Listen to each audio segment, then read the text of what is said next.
Dear friends in Christ, 4 Christian authors got together and thought that they would honor Easter celebration by writing a new story about the events in the life of Christ.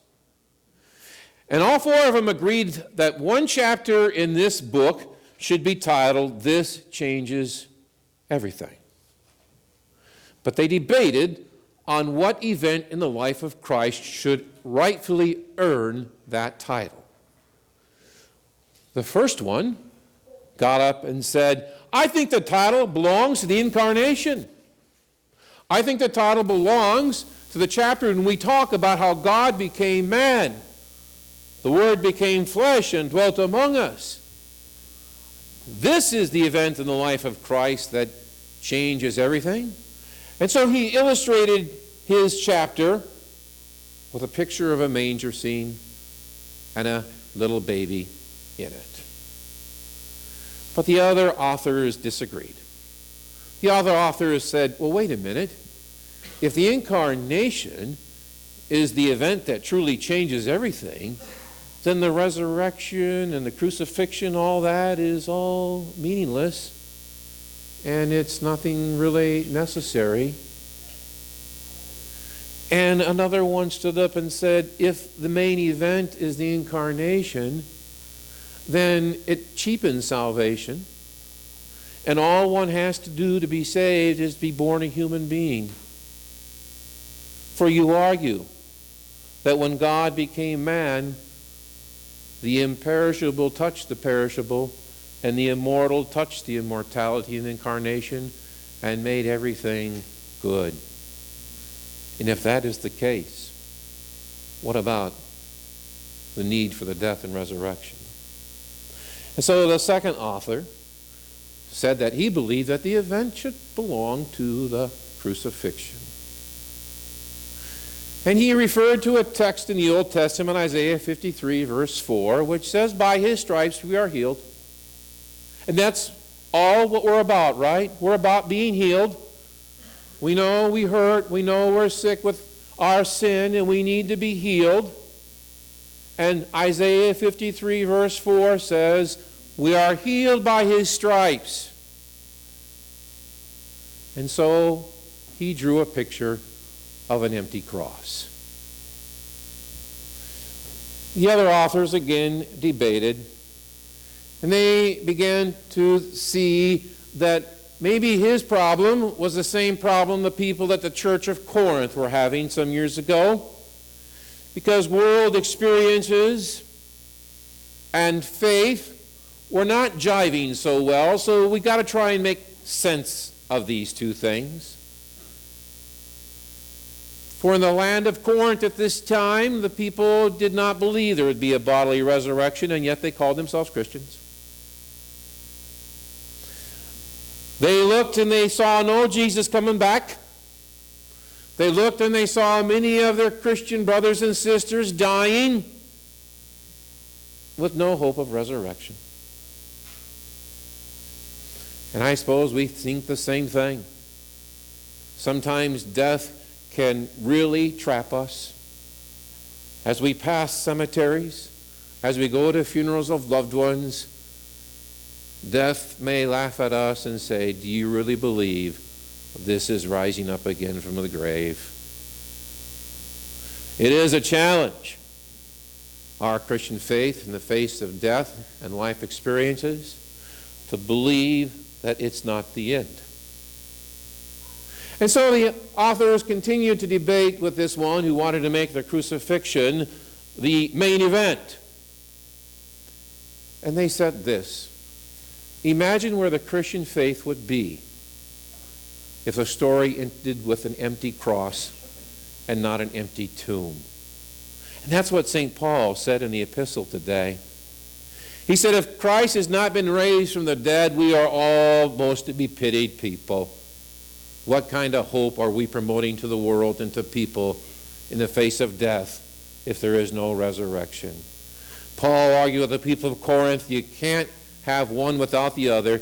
If there is no resurrection of the dead, then Christ has not been raised from the dead, and we of all people are most to be pitied.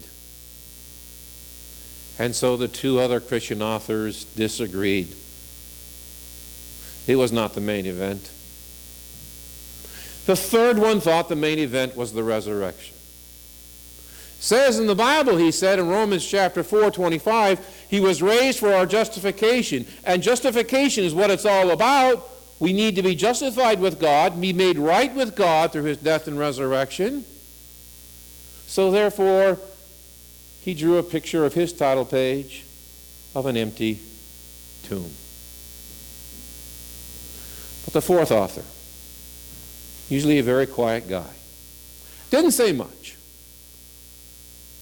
But he went to the picture of the third author with the empty tomb, and he started to draw a picture of a man peering into the tomb and something being poured over his head. The other three are not sure what he was trying to communicate. And he paused, he looked at them, and he shared this with them. All of these events in the life of Christ, the incarnation, the crucifixion, the resurrection, and justification, mean truly nothing unless that justification becomes personable, unless that justification comes into our hearts.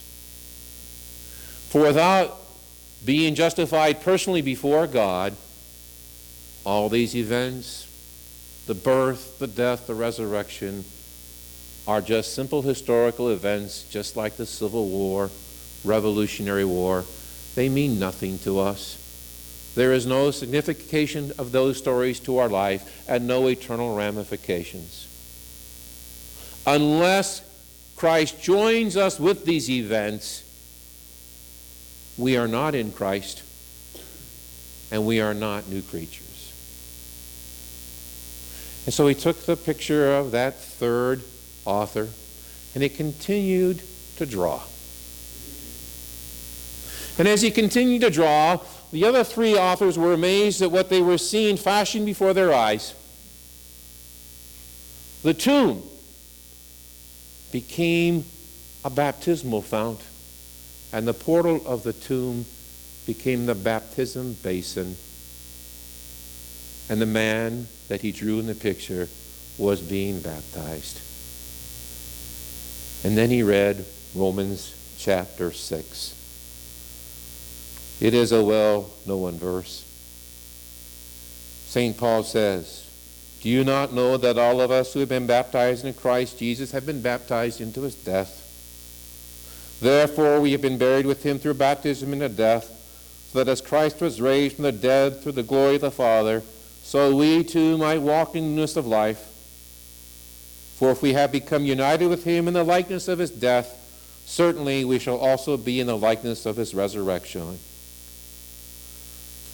He went on to say, this is where the imperishable comes in contact with the perishable, the immortal comes in contact with the mortal, and changes is made for eternity.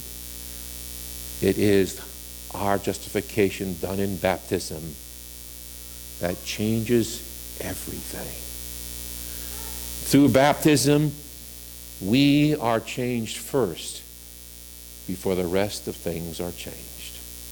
Through baptism and being connected with all these life events of Christ, his specifically death and resurrection, we have experienced change in our relationship with God.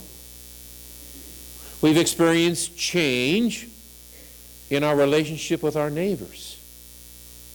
We've experienced change in relationship to creation.